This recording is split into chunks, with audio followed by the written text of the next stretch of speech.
Throughout time, there have been mysteries mankind cannot explain. But advances in technology have led to new theories, and the search is underway for evidence that may unlock the most baffling questions of our time. On Mystery Quest.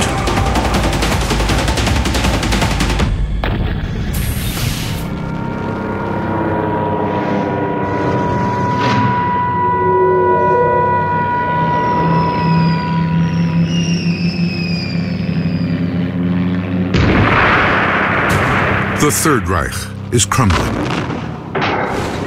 There is chaos on the streets of Berlin.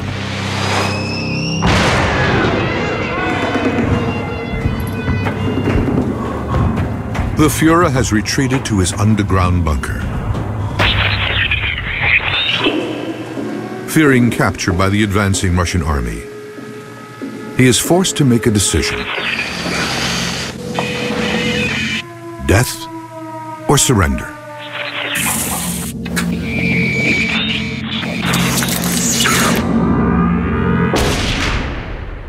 But is the official account of his death a lie?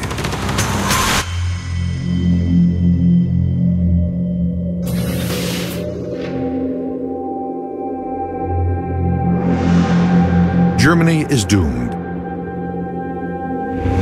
The Allies are advancing on two fronts as the race for control of Berlin plays out. Adolf Hitler is out of sight, hidden beneath the streets of the city. And when Berlin finally falls, he is gone. The fate of one of the most evil men in history had become a baffling mystery. The details that have slowly emerged over the decades are sketchy.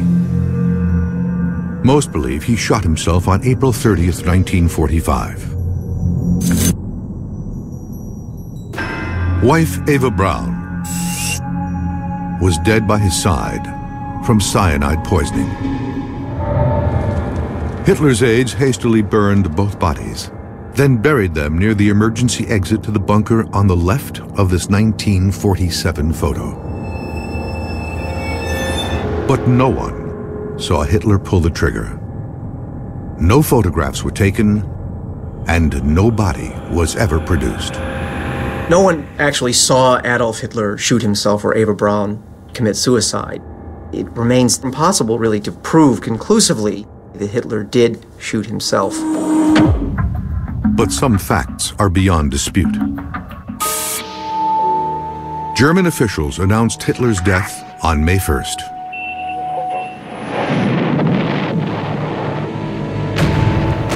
"24 hours later, Russian forces captured the bunker and claimed Hitler's body was nowhere to be found.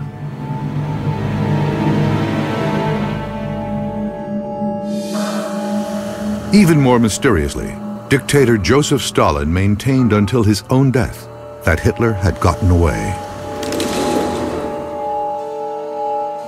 Had he escaped to live out his days plotting revenge? For years after the war, there were sightings of Hitler from South America to Europe. U.S. intelligence even created these mock-ups to help agents determine what he might have looked like had he changed his appearance. There were reports that Hitler was not only alive, but living somewhere in the British occupation zone in northwestern Germany. In 1968, the Russians changed their account of his death, saying they had evidence to prove Hitler had died in the bunker. They claimed they uncovered the partially charred corpses of Hitler and Braun in 1945. What they didn't reveal until decades later was that they had buried the bodies at a military compound in Magdeburg, Germany. The bodies remained there for 2 decades, until 1970, when they were dug up again. And it was around April of 1970 that the head of the KGB ordered that the remains of Adolf Hitler, Eva Braun, were to be disinterred, and this time the remains destroyed. The mainstream belief is that the Russians then cremated the remains and scattered the ashes in the Elbe River.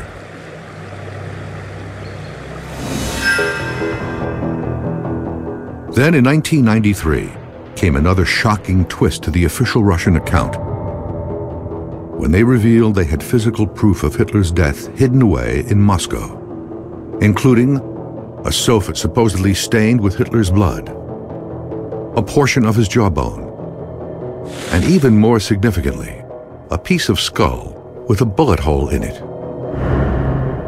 The Russians have always restricted access to the evidence, and it has never been tested using modern forensic technology.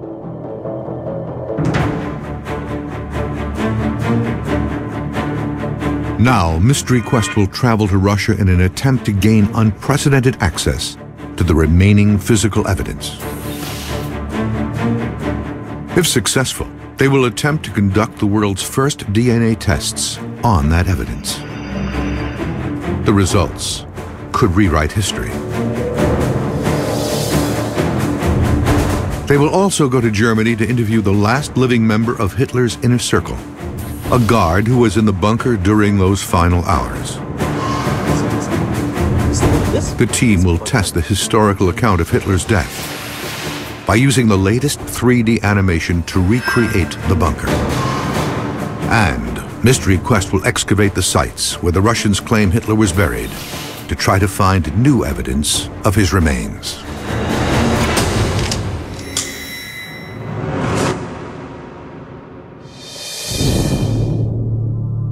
Russia's secrecy is legendary, and the evidence they hold has rarely been seen and never tested. It is held here deep within the Russian Federation State Archive. Intense negotiations with state officials have resulted in Mystery Quest being granted 1 day's access to examine the evidence.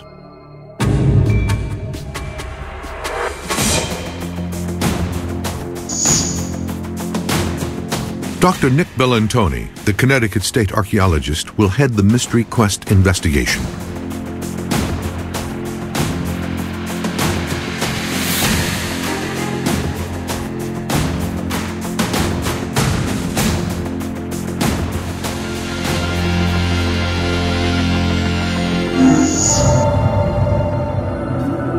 But before he can start, Bellantoni hits a roadblock. The archive is refusing to grant him the agreed-to access.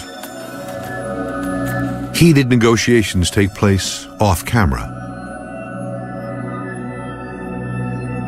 Finally, the Russians relent. But Bellantoni will get just 60 minutes to examine all the documents and gather samples needed for testing. We have less than an hour to compile all the biological data we need to take back with us. So it's not an ideal situation, certainly by any means, but we'll get something. The accepted version of Hitler's death comes mainly from a 1945 report from the British Army. It was the result of a brief investigation by Major Hugh Trevor Roper. On November 1st, 1945, he provided conclusions of his investigation, which was that Eva Braun had taken poison and that Hitler had shot himself. But Trevor Roper was given little cooperation and relied mainly on eyewitness accounts. The Soviets controlled access to the bunker. Trevor Roper was not able to conduct any kind of serious, extensive investigation.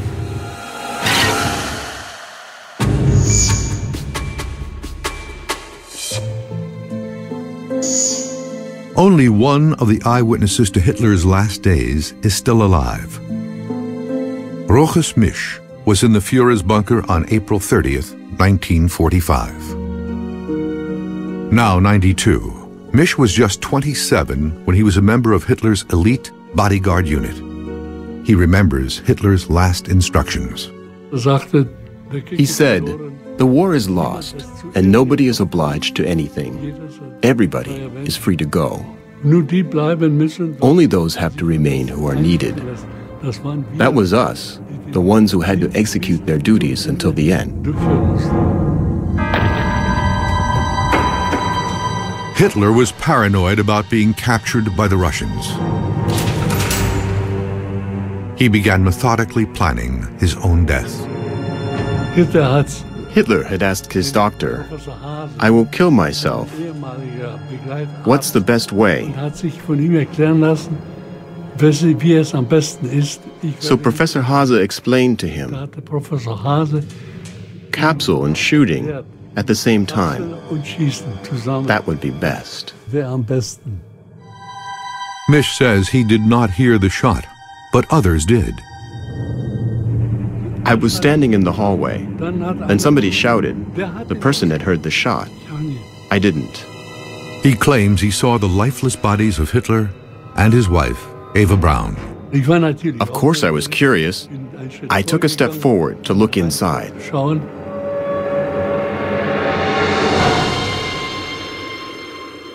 I will never forget this. Hitler by the table, his head on the table. And Eva lay on the couch, her head towards him. But Misch has changed his story over the years. He claimed in past interviews he did hear the shot that killed Hitler. So how reliable is his testimony, and that of other eyewitnesses?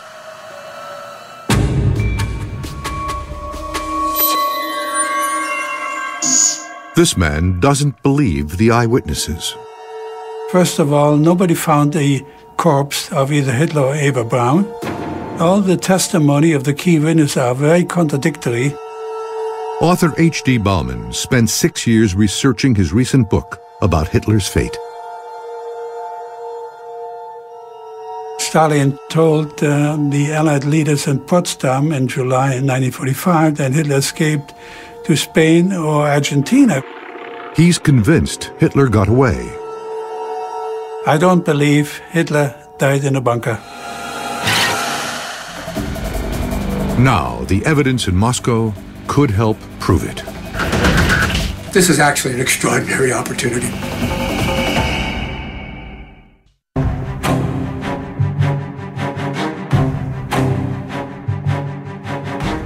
Mystery Quest has journeyed to Germany and Russia to search for clues about the mysterious death of Adolf Hitler.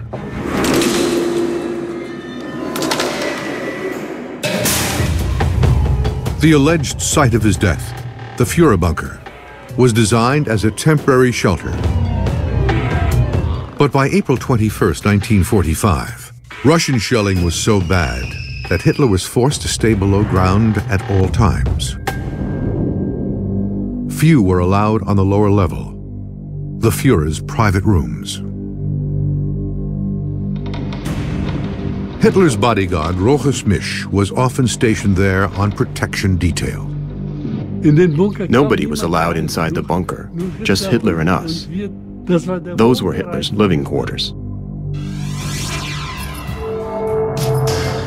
Hitler was defiant to the end, but told aides he feared being captured.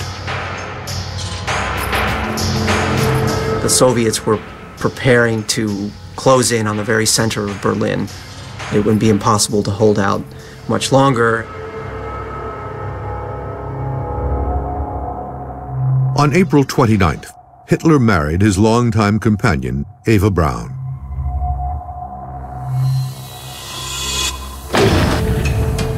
The next day, the Führer met with his few remaining friends and staff outside his study to say goodbye. Then Hitler and Eva closed themselves into the room. Misch remained at his post.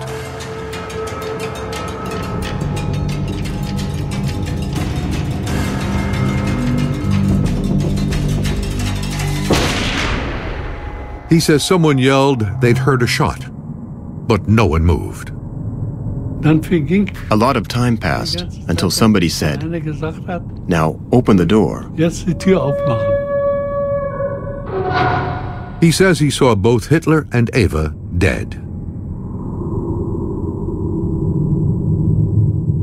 Minutes later, he saw the Führer's body wrapped in a blanket being carried down a hall outside to the Chancellery garden.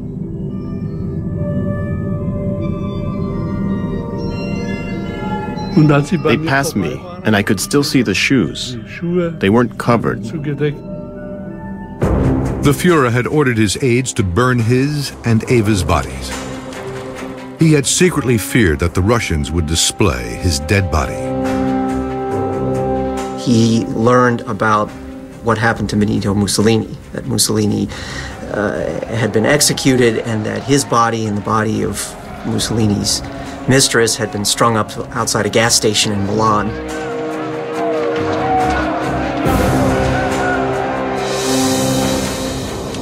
Unable to fully burn the corpses, aides allegedly buried them on the bunker grounds. A short time later, the Russians found a corpse there they believed was Hitler's and took this photo.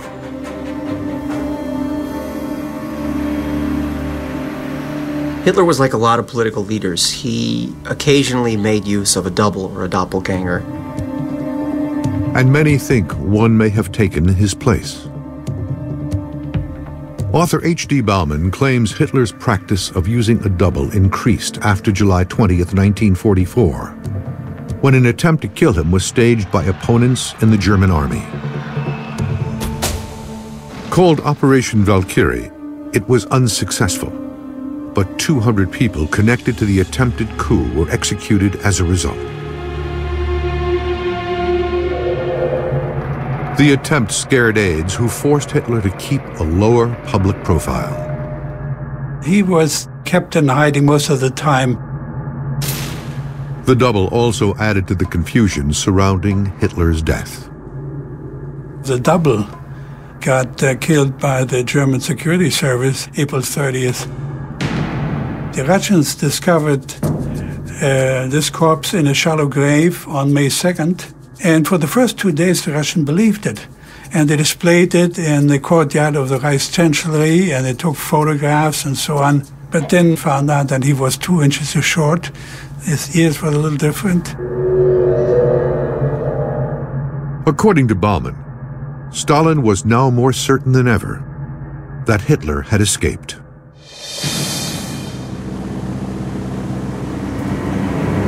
Some believe Hitler may have fled even earlier.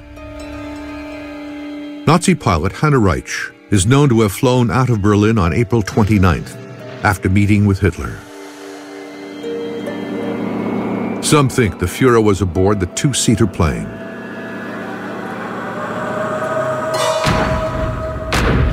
Reich evaded heavy Allied fire and escaped. She denied until her death that Hitler was with her.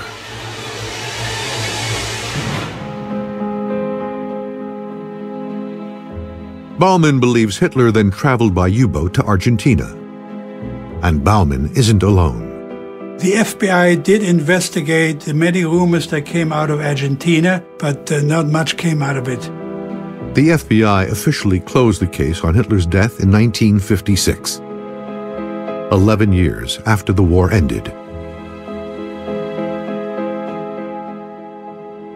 But due to the contradictory nature of the Russian accounts, the speculation about what really happened to Hitler has persisted.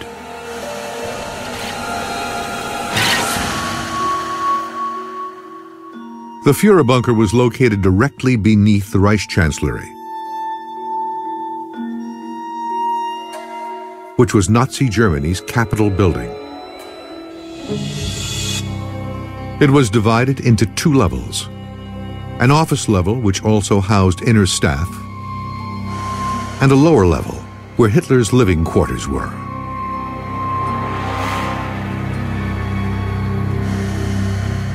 The bunker itself is gone. It was destroyed in 1947 and paved over in the 50s. This is what it looks like today.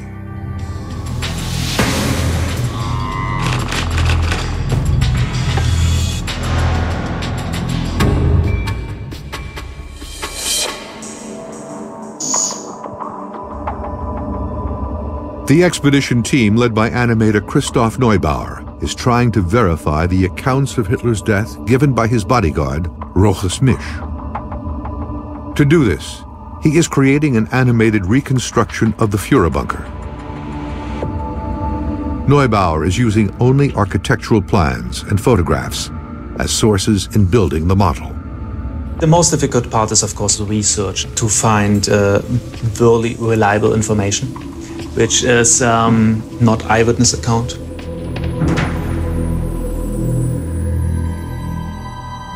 He starts at the site of the bunker. Here, exactly on the spot, 7 meters underground, would have been the place where Hitler committed suicide. And they had to move him into the garden.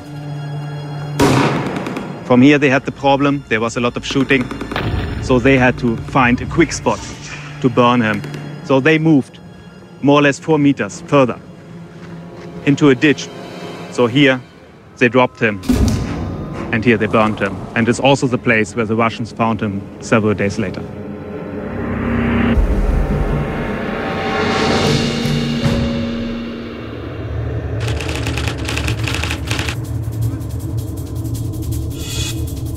Dr. Nick Bellantoni has just an hour to examine the Hitler evidence in the Russian archive.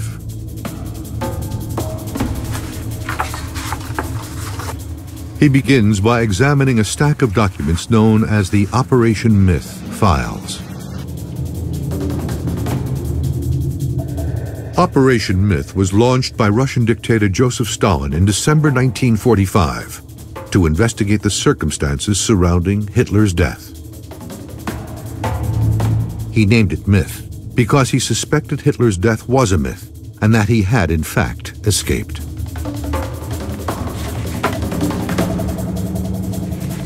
The files are a compilation of forensic reports and witness interrogations.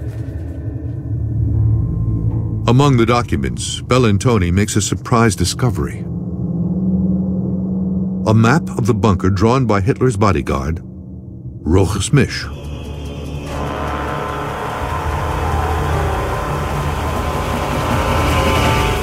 But the clock is ticking, and Bellantoni is forced to move on.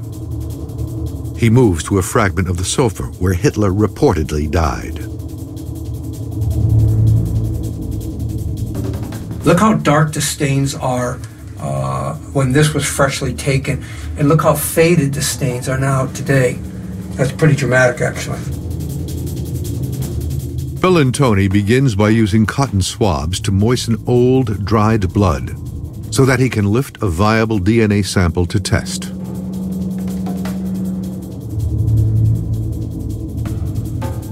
I'd like to get another sample. I'm getting a little discoloration. The problem is, in terms of a potential DNA analysis, I'm probably getting the contamination of people that have touched this over the years so many times. But let's take the sample back. He takes samples from 5 different parts of the sofa, putting each into a separate envelope so there's no cross-contamination.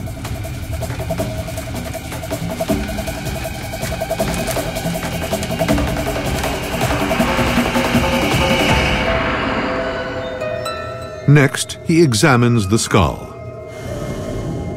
The bullet wound is clear. It looks like an exit wound. This would be the back of the cranial vault, right about in here. The skull does show evidence of exposure to fire. Using a special chart to look at bone color and cracking, Bellantoni determines that the skull was not burned for long. There is some burning going on here, not a cremation, but a burning nonetheless. With time running out to record the evidence, Bellantoni takes photographs and makes sketches. He also gathers a physical sample for testing. Because of the way this has been stored in, bone is flaking off. The fragments will allow Mystery Quest to perform the world's first DNA analysis of the skull. What we'll do at this point now is to take all of the photographic evidence we have, the samples we have taken, along with the information of the crania that we have, And we'll bring these all back to the United States and do some laboratory analysis to see what we can extract here that might help us with this mystery.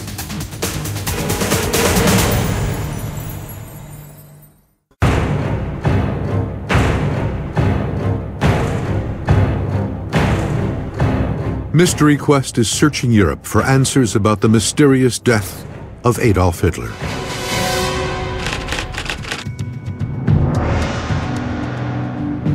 Christoph Neubauer is leading the expedition in Berlin. He does not believe the eyewitness accounts of Rochus Misch and others are true. He's gathering evidence to test their stories below ground. During the war, the Germans built a massive network of bunkers and tunnels under Berlin. Some are still accessible today, virtually unchanged. Neubauer meets underground expert Sascha Keil. Structural details like corridor length, wall thickness, and acoustics will allow him to create the most realistic model. Their first stop should provide information about the materials and construction of walls.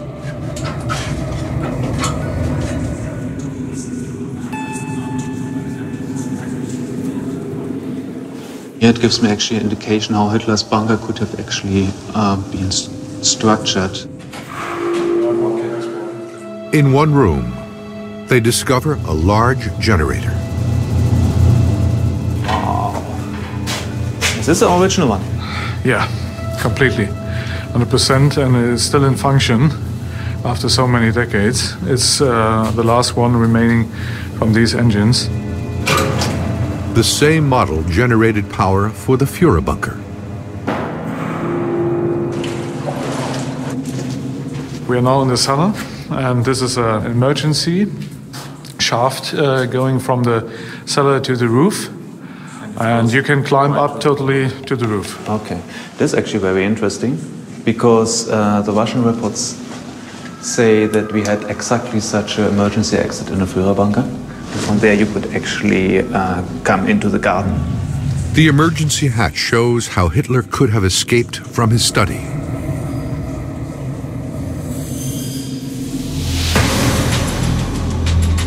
Dr. Nick Bellantoni is also now in Germany. He's traveled here from Moscow, hoping to examine the site where Hitler is thought to have been buried.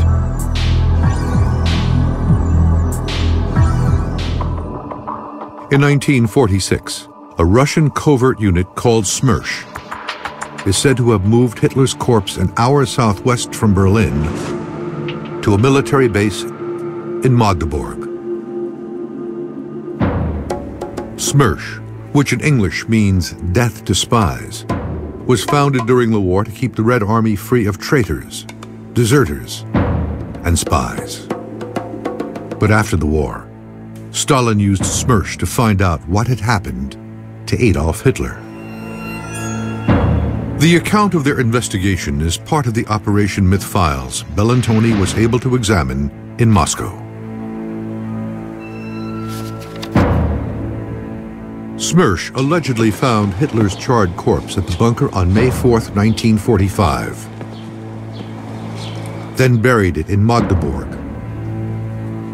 where it remained undisturbed until 1970, when the Russians decided to destroy it once and for all.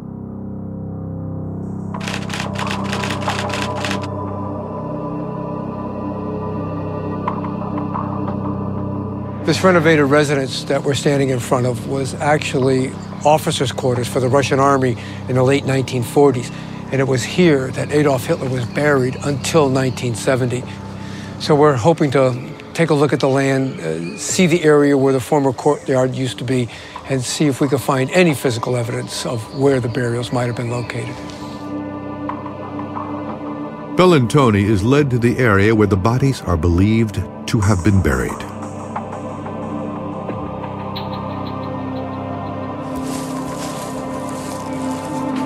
As you can see, the land has been overgrown, the land use, much of the stuff that's happened here, the root systems and the hard earth we're really not going to, our investigation will not yield much information here. Russian records show that Hitler's body was taken 10 miles from Magdeburg and then cremated in front of a morgue.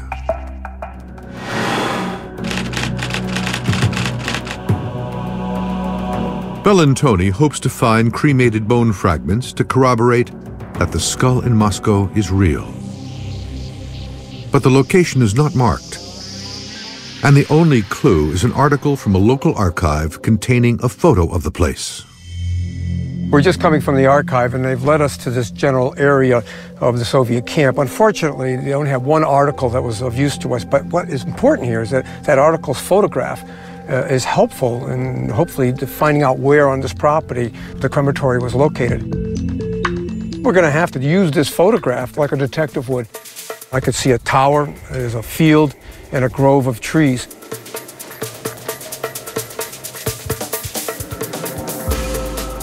The tower and field really come into perspective now. The legs on the tower are too wide apart from this perspective compared to what's in the photograph. So we still got to go further, but clearly we're on the right trail. Look at this, a slab.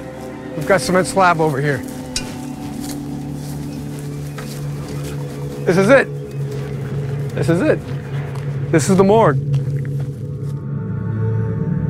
According to the eyewitness account, Adolf Hitler's final cremation was out here in the front of the morgue, probably about where I'm standing.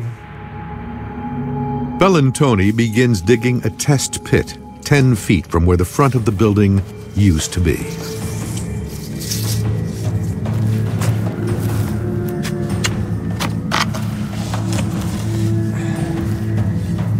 He is looking for bone fragments to compare against the skull fragments from Russia.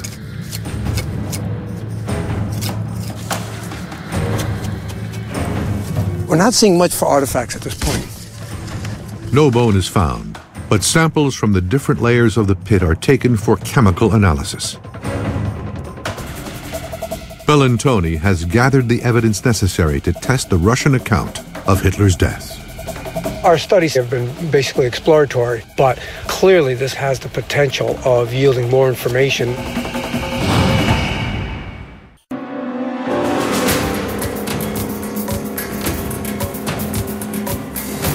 Mystery Quest is investigating what happened to Adolf Hitler at the end of World War II.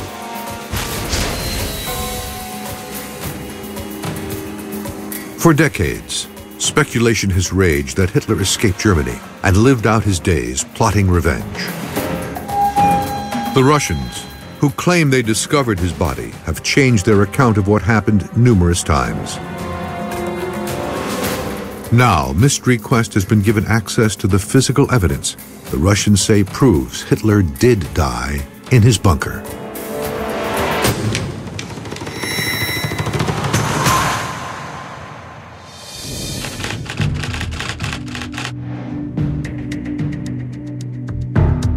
Dr. Nick Bellantoni is back in the U.S. to test the blood, skull, and soil samples collected from Europe.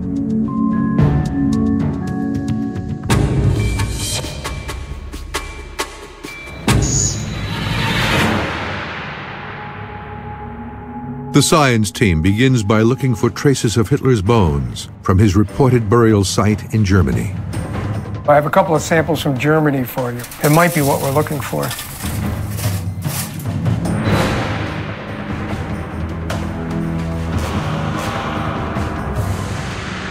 But the soil does not reveal any traces of human remains that can be compared against the skull fragments to confirm they are Hitler's.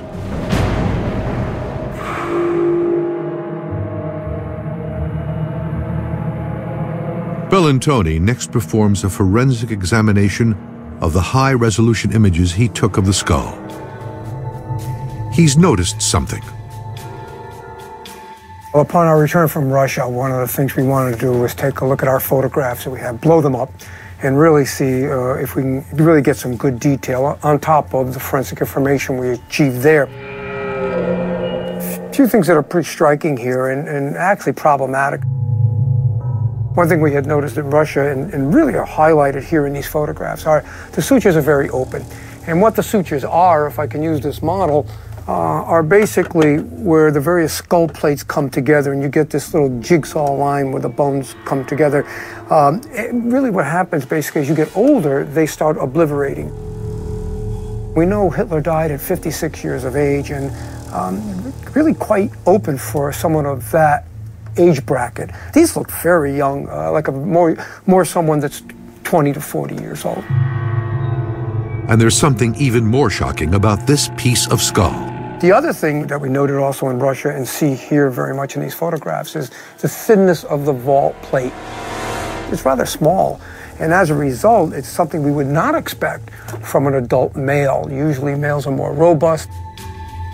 If the police brought us this, we would have thought it was a woman, to be honest with you. This could mean that the skull the Russians have held for decades isn't Hitler's at all.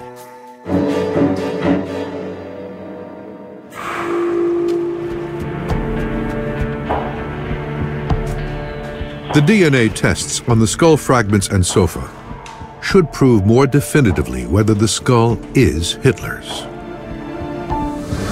Those tests are being conducted at the University of Connecticut Center for Applied Genetics. Director Linda Strasbaugh will oversee the attempt to extract DNA from the samples. It will be difficult due to the age and condition of the samples. The fragments are badly charred, and this is the forensic scientist or historic DNA scientist's worst nightmare. It's one of the biggest challenges for getting DNA from burnt pieces of bone. The pieces are very small, and we just aren't certain how much luck we're going to have in coaxing DNA out of these samples. We'll be taking extreme caution with these samples.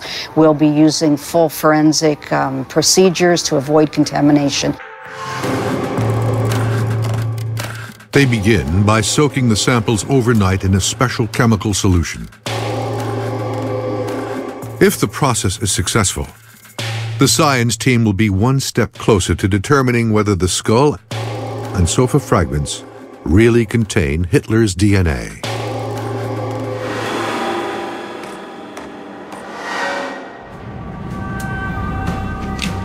The next morning, the team removes the samples from the roller and the bone fragments are ground into a fine powder. For the bone fragments, we actually powder the bone to make it easier for the solution to get in and lift the DNA out.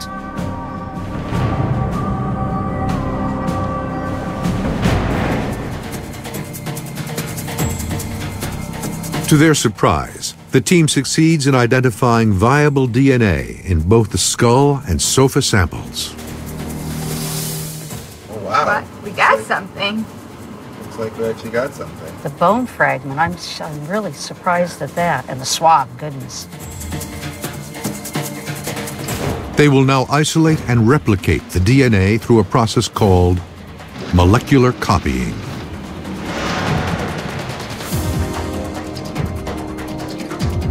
This will give the scientists more material to look at. The analysis will potentially call into question all conventional beliefs about Hitler's death. Looking at the bones, I thought there was a possibility, but I never really imagined that it really would come out this way. Wow.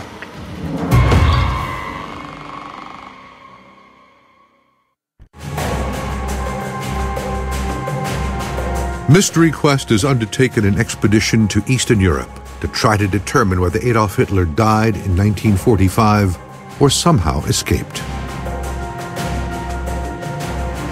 This man, a former Nazi bodyguard, insists he saw Hitler and Eva Braun dead in a Berlin bunker. This author believes Hitler faked his death and escaped to Argentina. This scientist is testing the only known physical evidence of Hitler's body.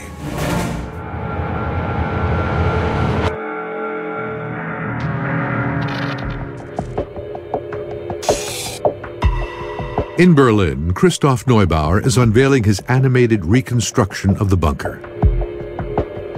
He is using it to test the accuracy of eyewitness Roches Misch. This is the garden of the Reichskanzlei, under which the bunker was located.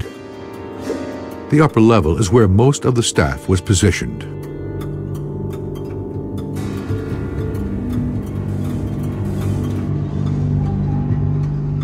Hitler lived one level down.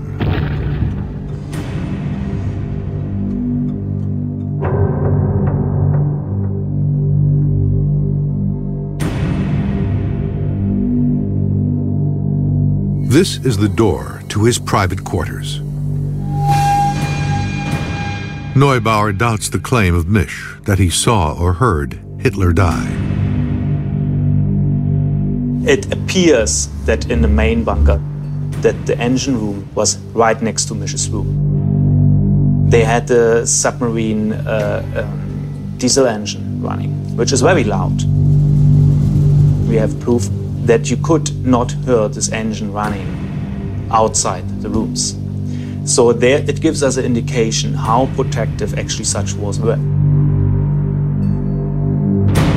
There's no way he could have heard anything. And neither could anyone in the upper bunker, where most of the other eyewitnesses were. The upper bunker was almost 4 meters apart and also 2 meters higher than actually Hitler's bunker. No way that anybody could have heard anything up there. No way. The accepted historical report of Hitler's death appears based on unreliable eyewitness evidence.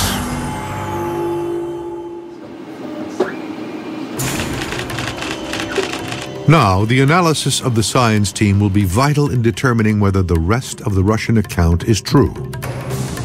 Dr. Nick Bellantoni doesn't think the skull the Russians say is Hitler's is really his. He says the areas where the skull plates come together indicate the skull belongs to someone much younger than Hitler would have been at the time of his death, and may even belong to a female.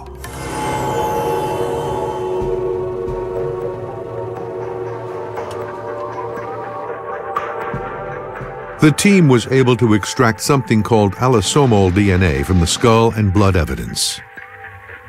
This reveals a person's gender. In females, there are 2 sex chromosomes of the X variety. A male has 1 X and 1 Y as his sex chromosomes. The red boxes tell us what the computer says is there. First, the team looks at the DNA results from blood on the sofa. The blood sample contains predominantly male DNA. So the blood on the sofa came from a man. But whether it actually belongs to Hitler can't be proven without a DNA sample from a relative. While Hitler has living relatives in the US, they did not respond to inquiries from Mystery Quest. The team turns to the DNA result from the skull.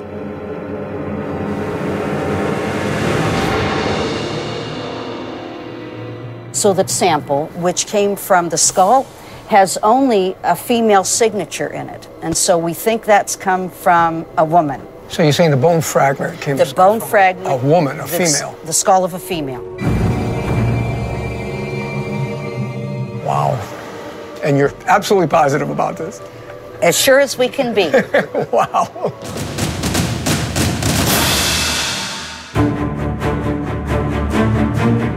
Mystery Quest has uncovered groundbreaking new evidence that calls into question the historical account of the death of Adolf Hitler.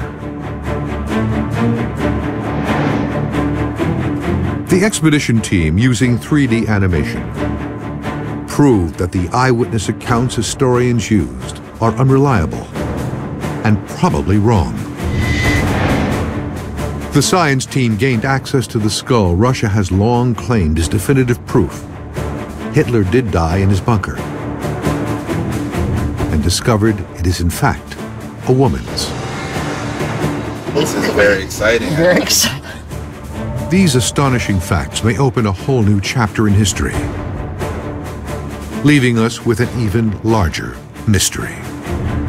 We're going to change everybody's perception of not only these remains, but what maybe happened to Adolf Hitler and others in that bunker.